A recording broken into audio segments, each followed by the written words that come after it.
Olá pessoal, vamos agora à nossa aula 7, tá? É uma aula um pouquinho grande, então eu vou dividir essa aula em 2 dias, tá? Hoje e sexta-feira, então ambas as aulas vão se referir à aula 7, tá?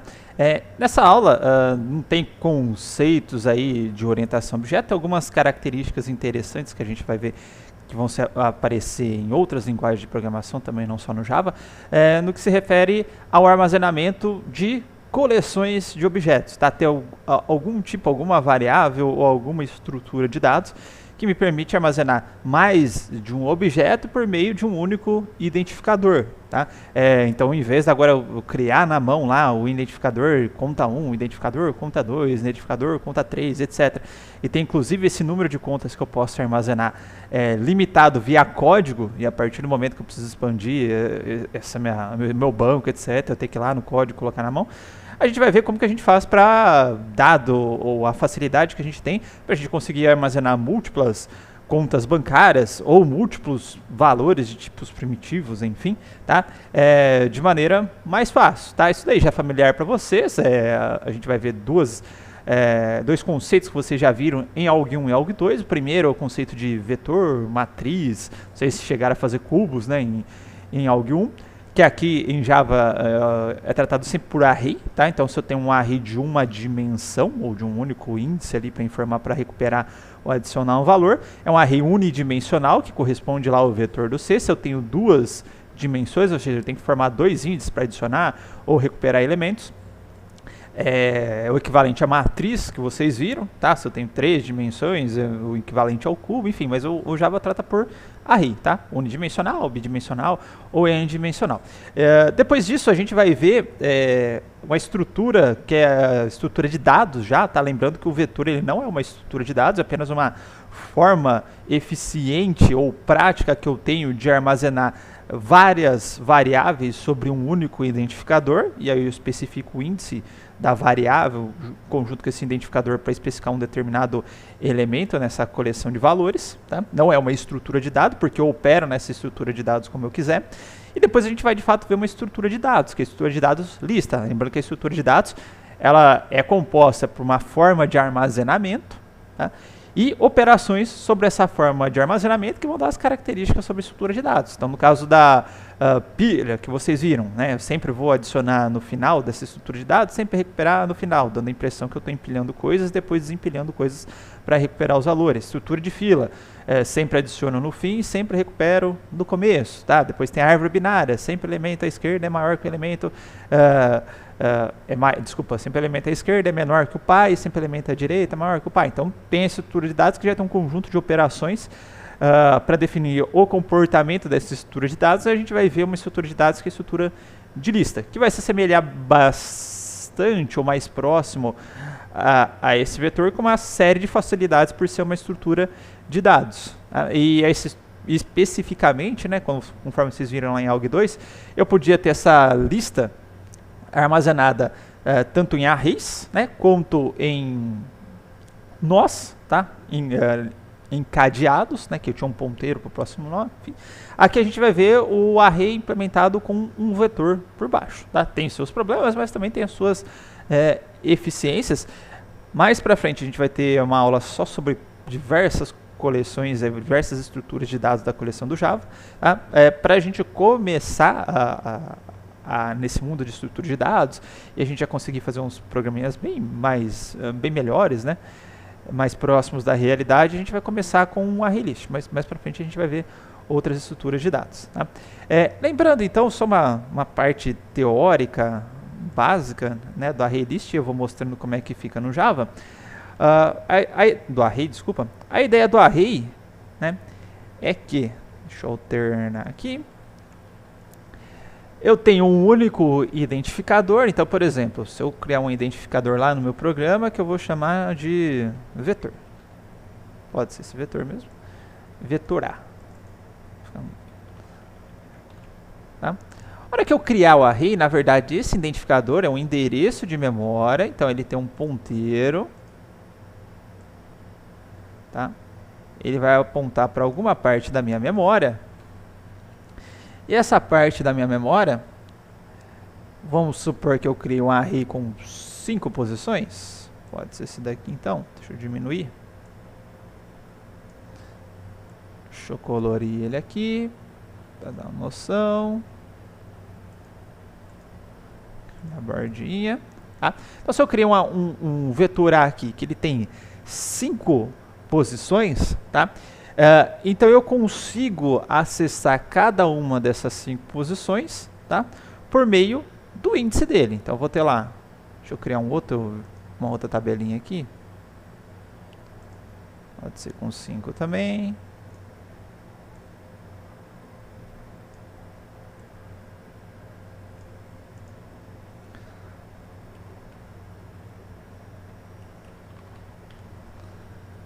Então vou ter os índices, tá? Para especificar qual desses elementos que teoricamente estão armazenados sobre esse identificador eu quero acessar, tá? Lembrando que por padrão esse identificador, se eu não especificar nada, ele sempre aponta para a primeira posição, ou seja, o endereço do começo desse meu array, tá?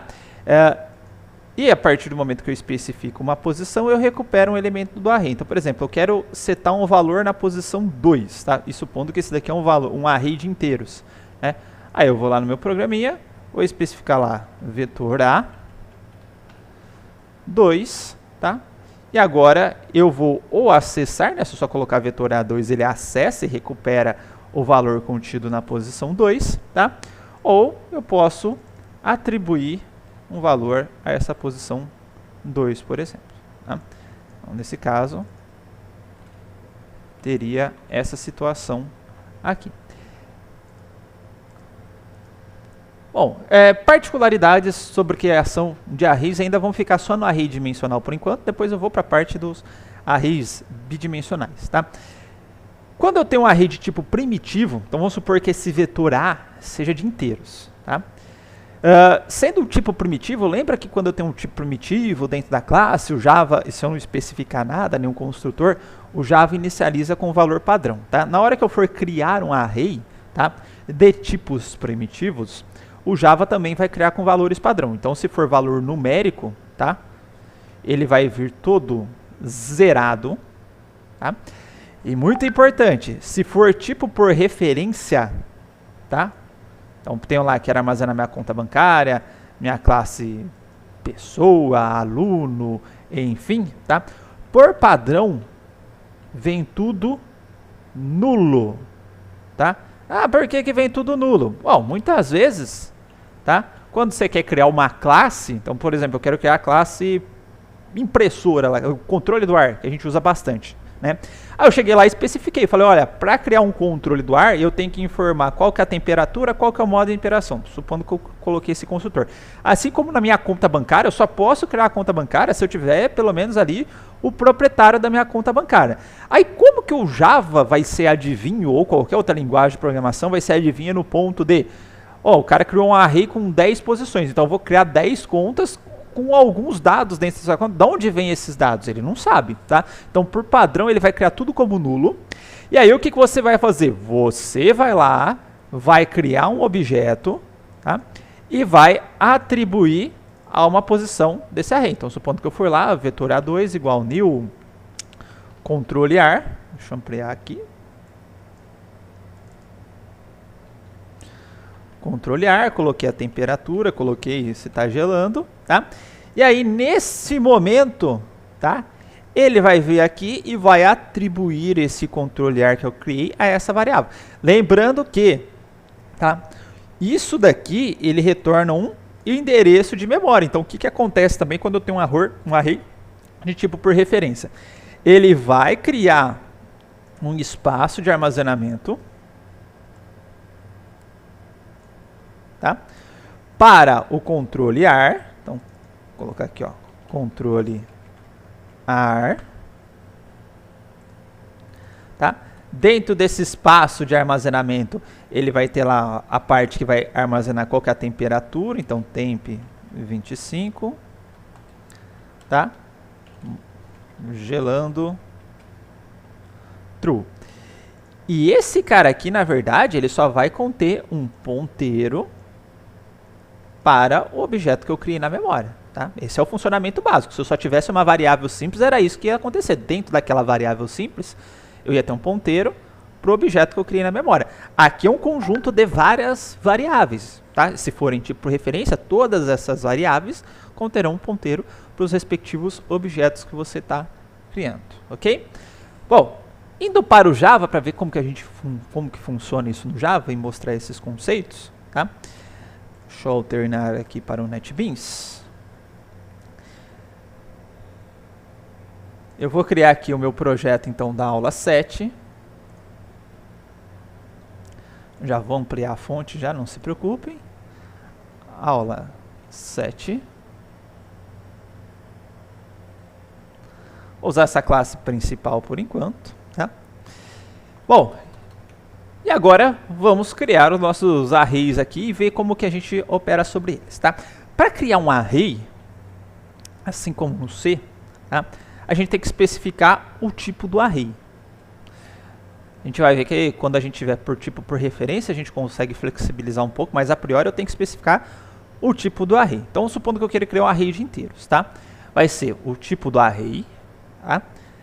Se eu tenho um array de uma única dimensão, que é o que a gente está trabalhando nesse momento, vai ser abre e fecha chaves. Tá? Para indicar aqui, eu vou ter um único índice para acessar os elementos do array, então é uma única dimensão. Eu vou ter o identificador do array, tá? Então vou chamar aqui de vetor A. Tá? Então vou colocar aqui, ó, comentário, primeiro, tipo, tá? E indicação da quantidade de dimensões. Tá? Segundo, a gente vai ter o identificador, lembrando que aquele é onde vai armazenar o ponteiro, tá? Onde esse array vai estar na memória, no caso aqui é o meu vetor A, seguida da palavra igual, tá? Depois a palavra new, tá? Terceiro, atribuição. Quarto, new, tá? Quinto, vai ser repetição do tipo.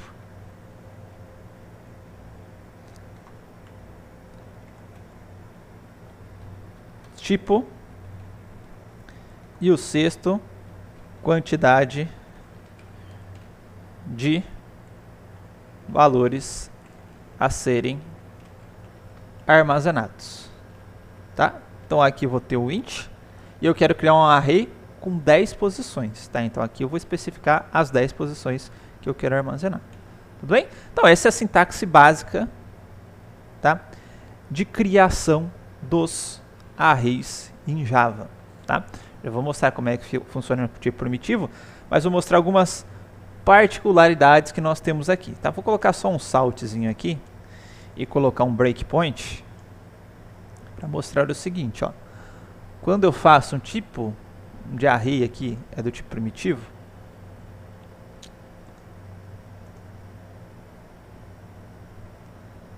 tá? Não sei se vocês vão conseguir enxergar, porque eu acho que eu não consigo ampliar essa parte aqui, tá? Mas depois vocês tentem na máquina de vocês, ó, tá vendo que aqui, a hora que eu dei o vetor A, new int 10, eu tenho aqui, ó, vetor A, length, ó, 10, ou seja, o tamanho dele é 10, tá? Em todas as posições desse vetor A, ó, 0, 1, 2, 3, 4, 5, 6, 7, 8, 9, eu tenho aqui um valor já atribuído, que é o valor 0, tá? Então é essa a primeira particularidade que nós temos. Bom, segunda particularidade que nós temos desse vetor. Perceba que eu utilizei a palavra-chave new, tá? Que é a mesma palavra-chave que eu utilizo para criar objetos, tá? Então, o que que esse vetor A é? Um objeto, tá? Então, esse vetor A, ele tem essa capacidade de armazenar múltiplos elementos e, ao mesmo tempo, é um objeto. Se ele é um objeto, a hora que eu coloco lá um vetor A, coloco o ponto, ele vai me exibir métodos, campos, etc. desse objeto.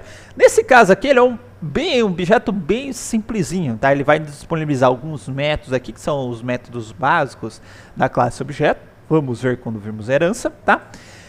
e me dá um atributo, que é o length. O que será que significa esse length? Que eu já falei. Esse length, tá? É o tamanho do vetor que foi criado, ó. Vetor A length. Se eu imprimir esse cara, 10. Ele me retorna o tamanho do vetor, tá?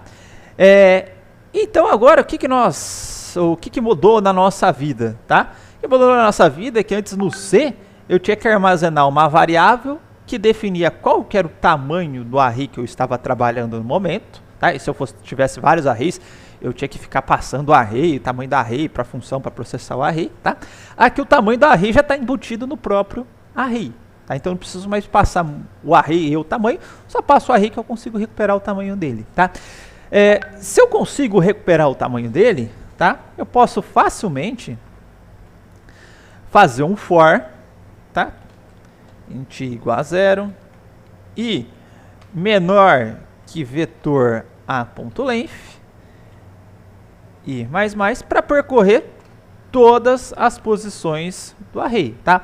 E como que eu faço para recuperar uma posição do array? Vetor A e o índice do array, tá? Então aqui, deixa eu tirar esse salt para não confundir. Tudo zerado, tá? Só para a gente fazer algumas operações aqui de atribuição de um valor a uma posição do array, tá? Vou colocar aqui, ó, vetor A, posição 4 vai ser 5, vetor A na posição 10 não existe, né? Vai ser na posição 3, igual a 2, vetor A na posição 0, C igual a 1. Agora, se eu mandar imprimir, tá? Vou colocar o índice e o valor para facilitar, ó. Então, vou colocar o índice I mais o vetor A. Tá, então na posição 0 eu tenho o valor 1, que eu fiz a atribuição. Na posição 3 eu tenho o valor 2. Na posição 4 eu tenho o valor 5. Tá? Mais algumas observações com relação a arrays no Java, tá? Se eu vou testar, falo, puta, eu só quero testar aqui um processamento de um array para ver se está funcionando e tal. Em vez de você criar o array, tá, desta forma e ficar fazendo as atribuições na mão, tá? Existe a possibilidade de você utilizar um construtor de arrays, tá?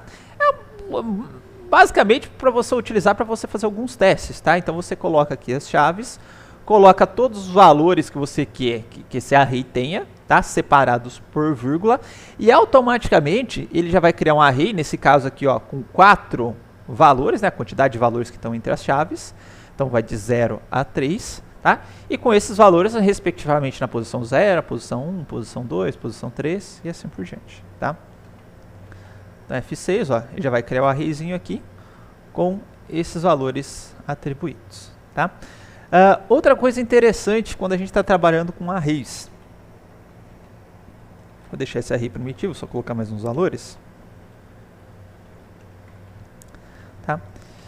Existe essa possibilidade, que é a possibilidade básica que vocês veem lá em ALG1, ALG2, para percorrer o array, né? Faço um for, começa de 0 até a posição do array, e vou pegando cada uma das posições do array, tá? E aqui existe a possibilidade, tanto no Java quanto em outras linguagens de computação, que é muito comum, de programação, tá? Que é chamado de for aprimorado, tá? Ou for incremental, ou, enfim, for iterativo, tá? Aqui no Java é chamado de for aprimorado, tá? Esse for aprimorado, ele me dá uma facilidade de percorrer a coleção, no sentido que eu não preciso ficar especificando índices e depois ficar recuperando esses índices embaixo. Então não preciso especificar qual que é o range do for, que o i começa no 0, que o i vai terminar em tanto, e depois embaixo ficar especificando esses índices para recuperar o valor, tá? Basicamente nesse tipo de for, tá? Eu especifico qual que é o tipo do objeto, no caso do Java, que é uma linguagem tipada. Se ela não for tipada, eu não preciso especificar o tipo, um identificador do objeto e a coleção no qual eu quero percorrer, tá? Então no Java, se eu quiser percorrer um vetor inteiro, ficaria assim, ó. Eu especifico o tipo, tá? especifico um identificador, vou chamar de teste, tá? 2 pontos para especificar a coleção, tá? Linguagens variam como que eu especificar a coleção, mas enfim, eu tenho que especificar qual coleção que eu quero percorrer. No caso aqui é o vetor A, certo? E aí o que vai acontecer, tá? A cada loop, a cada iteração dessa estrutura de repetição, automaticamente esse identificador que eu especifiquei no meu for vai assumir um valor da coleção. Então, inicialmente ele vai assumir o valor da primeira posição, depois da segunda, depois da terceira, depois da quarta, até atingir o final do array, tá? Então aqui só para a gente ver isso funcionando, vou colocar um salt, colocar o teste, tá? E tem aqui, ó, automaticamente, ó, especifiquei, ó, você vai percorrer o vetor A. E aí o que aconteceu na primeira iteração com o teste? Ó, ele assumiu o valor 1, que é o primeiro valor da coleção. Na segunda iteração, ele assumiu o segundo valor da coleção. Na terceira, o terceiro, e fez isso até atingir o final do vetor, sem precisar especificar limite nem nada. Tá? Vale ressaltar que isso daqui, esse identificador é só uma cópia, eu não consigo alterar o valor dele dentro do meu loop. Tá? Bom, feito isso para tipos primitivos, vamos ver como é que funciona aí por tipos por referência. Tá? Então eu vou criar uma classe simplesinha aqui, que vai ser a minha pessoa.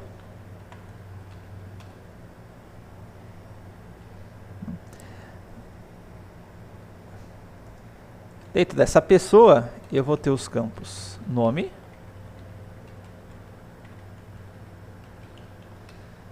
e eu vou ter idade. Tá? Vou criar o construtor aqui, padrãozinho bonitinho para a pessoa.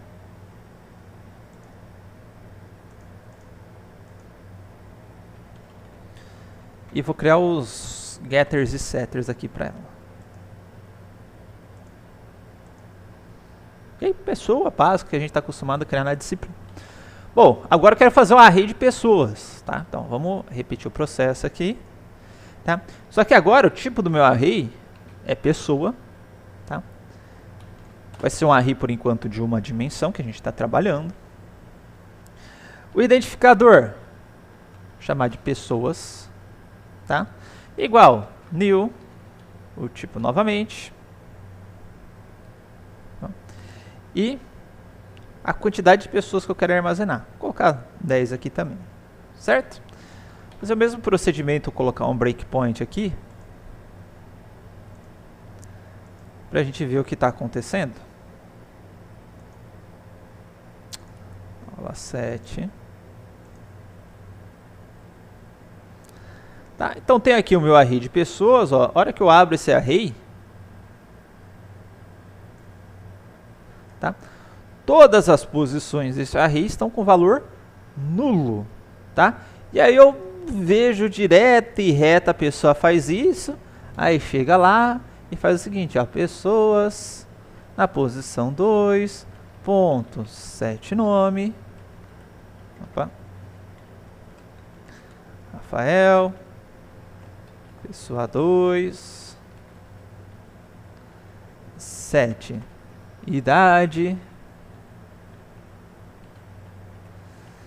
25, né? E aí o que vai acontecer se a gente rodar isso daqui? Vai dar um null pointer exception. Tem algo que é nulo, não tem um objeto ali naquela posição do array ainda criado, tá? E a hora que eu tentar acessar um valor, definir um valor, enfim, eu estou acessando algo ou tentando pegar algo que é nulo, tá? Então vai dar null pointer exception, seção de ponteiro nulo. O que eu tenho que fazer nesse caso? Então, se eu quero, de fato, definir uma pessoa ali na posição 2, então tem que chegar na pessoa 2, tá? Pessoas na posição 2, tá?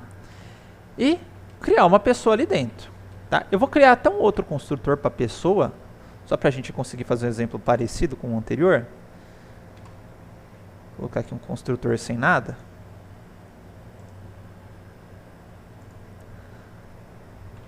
Tá? Agora sim eu tenho uma pessoa, um objeto pessoa, aquela posição 2 aponta para uma variável na memória capaz de armazenar nome e idade, tá? E agora sim naquela posição 2, ó, pessoas 2, tá? Ponto. Percebe que a hora que eu coloco pessoas 2 ponto, ele me retorna os mesmos dados do objeto, porque pessoa 2 contém o objeto pessoa, tá? Então, 7 idade, 25, pessoas 2, 7 nome, Rafael. Tá? Vamos depurar de novo só para a gente ver o que está acontecendo. Deixa eu salvar. Tá? Então tem o meu array aqui de pessoas. Agora, ó, na posição 2, ó, tipo pessoa, já não está mais nulo. E a hora que eu abro o campo, tem aqui, ó, string Rafael, idade, nome. Tá? Da mesma forma que eu fiz dessa possibilidade, de dando os sets, né? Se eu já quiser atribuir direto uma pessoa, utilizando aquele nosso construtor que eu já passo os campos de pessoa. Então, por exemplo, na posição 5, ser igual a new, pessoa, Ricardo, 40. Tá? E agora vamos ver o que acontece. Pessoas, tá? Na posição 5, ó, tem o Ricardo e 40. Tá? Da mesma forma como a gente tem aquela facilidade lá de já criar um vetor passando os valores para tipo primitivo, né? A gente tem essa mesma facilidade quando é tipo por referência. Tá? O que vai mudar é que se eu for fazer desta forma, tá? Cada valor tem que ser um objeto. Então, cada valor, eu vou criar aqui uma pessoa. Rafael 25, vírgula, para o próximo valor. É pessoa. Próximo valor vai ser um objeto do tipo pessoa. Ricardo 40. E criar mais um aqui. Ronaldo 35. Tá? Então essa seria uma forma de eu utilizar aquela facilidade de construção de arrays já com valores. Tá? Eu posso utilizar o for aprimorado também quando eu tenho tipos por referência no vetor. Tá? Então, nesse caso, como que funcionaria? E para poder fazer isso, eu vou colocar só um toString aqui, para a gente poder imprimir os valores. Então, coloquei aqui na pessoa. Fixa aí, meu filho. Tá? Vou fazer o mesmo for aprimorado que eu fiz antes. Ó. Então, for. Só que qual que vai ser o tipo do meu identificador dentro do for? Vai ser do tipo pessoa, já que eu estou percorrendo uma rede de pessoas. Tá? Identificador vai ser pessoa, 2 pontos, a coleção que eu quero percorrer, pessoas. Tá? E aqui dentro eu vou dar um salt, pessoa. Certo? Vou imprimir aqui o resultado. Aqui, Rafael, Ricardo e Ronaldo. Tá? O que a gente deve tomar cuidado? Se eu voltar para o... Só copiar essa parte aqui. Se eu voltar para o exemplo anterior, é que isso dá muito erro também. Tá? Tem exemplo anterior, que eu não tenho esse construtor aqui, eu tenho só um new pessoa 10. Tá? E aí eu vou fazer o for aprimorado. Ou qualquer outro for, pode ser o for individual também. O for normal que vocês estão acostumados a fazer. Tá?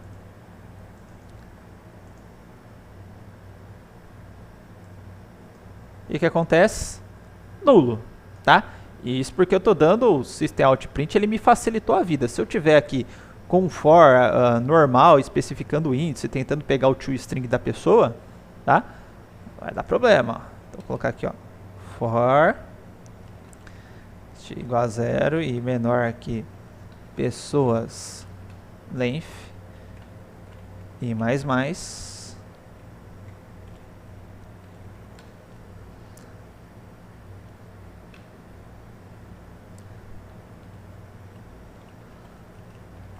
Tá? Aqui vai ser pessoas e. Tá? Tudo nulo também. Se por acaso eu fazer assim, ó, pessoa aí ponto set nome, tá? Para zerar, fala, quero zerar o nome de todas as pessoas da minha coleção. Vou colocar aqui, ó, pessoas e ponto set nome igual em branco, tá? Tirar isso para fora porque isso é um método e vai me retornar void. E aí o que vai acontecer? No pointer exception, estou tentando setar o nome de algo que é nulo, tudo bem? Então tomar cuidado quando você está trabalhando com arrays, tá? E o array for de um tipo primitivo, essa questão de ter valores nulos dentro do array. Beleza? Próximo vídeo eu volto com array lists, depois a gente faz arrays bidimensionais e array lists bidimensionais. Então, até o próximo vídeo.